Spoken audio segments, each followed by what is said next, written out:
ఉప్పాడ పోరాటానికి సై మత్స్యకారులకు అండగా బీసీవై పిఠాపురంలో మత్స్యకారుల క్షోభ రసాయనాలతో తీరం విషపూరితం సొంత నియోజకవర్గాన్ని పట్టించుకోని పవన్ ఉప్పాడ మత్స్యకారుల సమస్యపై బీసీవై పోరాటం ఉప్పాడ తీర ప్రాంత మత్స్యకారుల కోసం ప్రత్యేక కార్యాచరణతో రంగంలోకి దిగుతున్నారు భారత చైతన్య యువజన పార్టీ అధ్యక్షులు బోడి రామచంద్ర యాదవ్.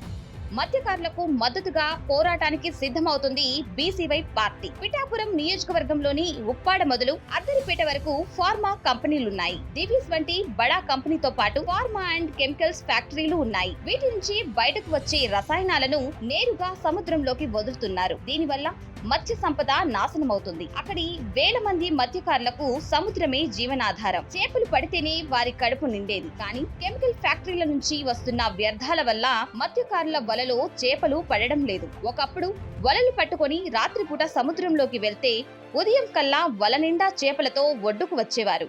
ఇప్పుడు ఒట్టి చేతులతో రావాల్సి వస్తుంది. ఫార్మా కంపెనీలు వదులుతున్న విష రసాయనాల కారణంగా ఉప్పాడ తీరం రంగు మారుతుంది. ఆ పరిధిలోకి వచ్చిన చేపలు చనిపోతున్నాయి. అందుకే చేపలు రొయ్యలు ఉప్పాడ తీరం వైపు రావడం లేదు, వలలకు చిక్కడం లేదు. తమ సమస్యకు పరిష్కారం కావాలని మత్స్యకారులు రోడ్డెక్కినా ఏ ప్రభుత్వం ఏ పార్టీ పట్టించుకోలేదు.